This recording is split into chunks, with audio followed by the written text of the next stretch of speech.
ટ્રાફિકના નિયમોને લઈને લોકોમાં જાગૃતતા આવે તેવો પ્રયાસ પાર્ક ટુડે ન્યૂઝ વડોદરા શહેર ટ્રાફિક પોલીસ અને અટલાદરા બ્રહ્માકુમારીઝ દ્વારા કરવામાં આવ્યો હતો। આ ટ્રાફિક અવેરનેસ માટેની શોર્ટ ફિલ્મ કોમ્પિટિશન જે યોજાઈ હતી તેનું ઇનામ વિતરણ સમારોહ આજે યોજાયો હતો, જેમાં અકોટાના ધારાસભ્ય ચૈતન્ય દેસાઈ ખાસ હાજર રહ્યા હતા। આવો સાંભળીએ શું કહી રહ્યા છે અકોટાના ધારાસભ્ય ચૈતન્ય દેસાઈ। आप सबने ओम शांति। मंच पर उपस्थित एवं पूनम दीदी, commissioner of police Vadodara, doctor Leenaben Patil, additional commissioner of police crime law and order, Jyotiben Patel, she is a DCP of traffic, साथ ही मंच पर उपस्थित महानुभाव, अपनी साथे पधारेल बीजा पोलीस कर्मीओ, भाईओ बहनों मित्रों, ट्राफिक अवेरनेस नो कार्यक्रम लगभग स्पार्क टुडे द्वारा अविरत करवामां आवे छे दर वर्षे। एमां फिल्म बनावे जे लोकोने प्रोत्साहित करवामां आवे छे के ट्राफिकना नियमोनुं उल्लंघन न थाय के लोकोना समजमां आवे एवी फिल्म बनाववामां आवे, जेथी करीने लोकोने खबर पड़े के भाई एमनी भूलोथी कया प्रकारना अकस्मात सर्जाय छे। परंतु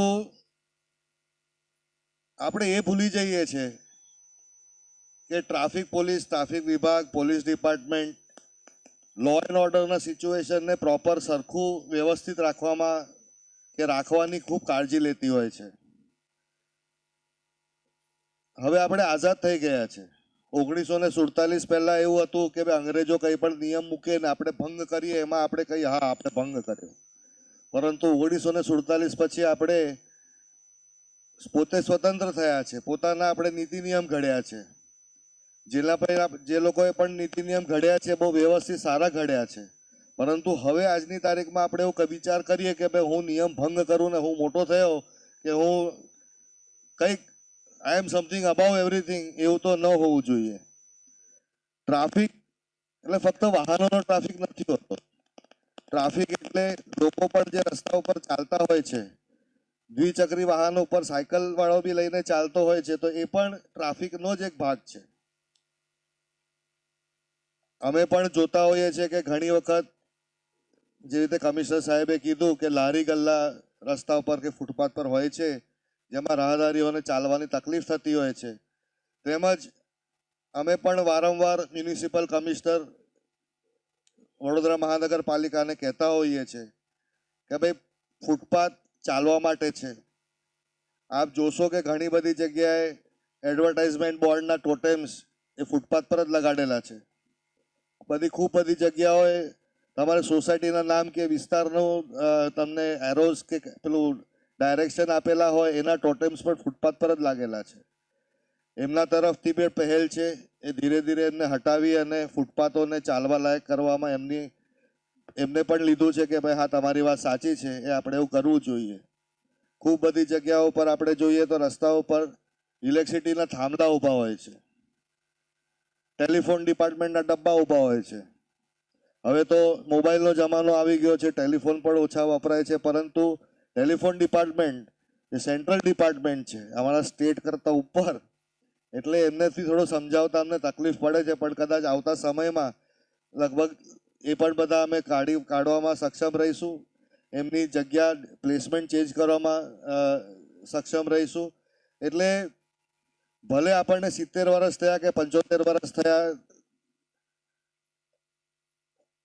આઝાદ થઈને, પરંતુ સમય જતાં જેમ જેમ આપણને ખ્યાલમાં આવે છે કે આપણી શું તકલીફો છે, એમ ધીરે ધીરે આ તકલીફો દૂર કરવામાં આવી રહી છે।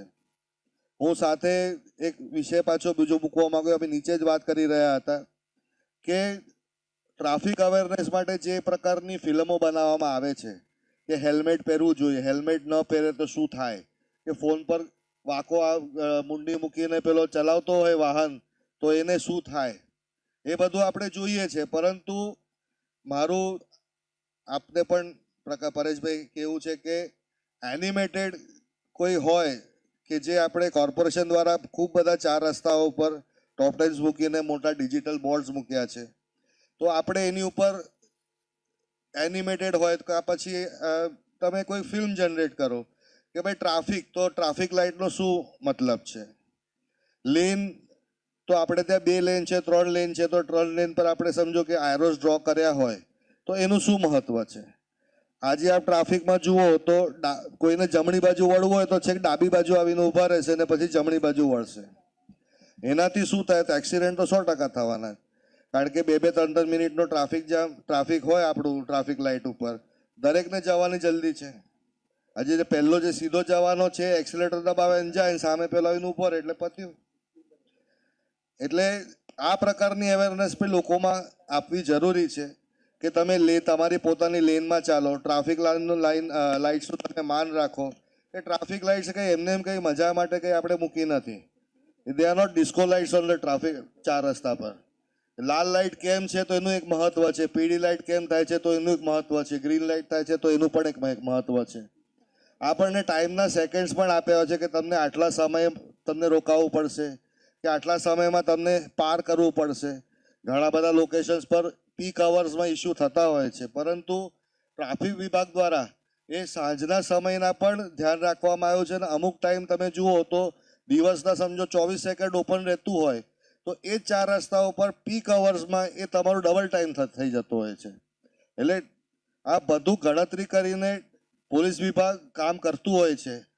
ફક્ત ને ફક્ત આપણે વિચાર કરીએ કે ભાઈ ટ્રાફિક તો પોલીસવાળા જોશે, ફલાણા જોશે, એવું નહીં. આપણે પણ જોવું જોઈએ, આપણે પણ એટલા જ અવેર થવા જોઈએ અને એ લોકોનો સાથ સહકાર આપીએ પોલીસ ડિપાર્ટમેન્ટનો તો ઓટોમેટિક આપણને સાથ સહકાર મળે જ છે. આપણે પણ ઉનાળામાં તકલીફ પડતી હોય છે હેલ્મેટ પહેરવાની, પડે છે, વાત સાચી છે. આપણે ત્યાં હોરિફિક ગરમી હોય છે. જે દેશોમાં 30-33 ડિગ્રી સુધી જતું હોય છે એ લોકો ત્રાહિમામ થઈ જાય, આપણે તો 47 સુધી જાય છે. એટલે સાચી વાત છે કે હેલ્મેટ પહેરવાથી આપણને ગરમી થાય, આપણને તકલીફ થાય. આપણે વિચાર કરીએ કે હું સિટીમાં જવાનો છું કંઈક 2 વસ્તુ સામાન લેવા માટે, હું ક્યાં હેલ્મેટ લઈને ફરું. વાત સાચી છે, ના નથી, પરંતુ પોતાની સેફટી માટે થોડી તકલીફ આપણે ઉઠાવવી પડે. એટલે આ બધાને એક વિનંતી કે બને શક્ય થાય, હું એમ નથી કહેતો કે તમે હમણાં હા પાડી દો ને હમણાંમાં તમે સ્વેર કરી દો કે ભાઈ હું કરવાનો જ છું. પ્રયત્ન કરો, પ્રયત્ન કરીશું તો આગળ 100% આપણને લક્ષ્ય પામવામાં સારું રહેશે. બીજું એક ઓમ શાંતિ, પૂનમ દીદી એક મને વાત ધ્યાન પર આવ્યું કે આનો બેઠા બધા પ્લેકાર્ડ વાંચતો હતો. સરસ એક મોટા બોલ્ડ લેટરમાં લાલ કલરમાં લખ્યું છે, जितना आप कम बोलेंगे उतना दूसरे आपको ध्यान से सुनेंगे. એટલે આપ બધાએ મને બહુ ધ્યાનથી સાંભળ્યું એ માટે ખૂબ ખૂબ આભાર. ભારત માતા કી જય, વંદે માતરમ.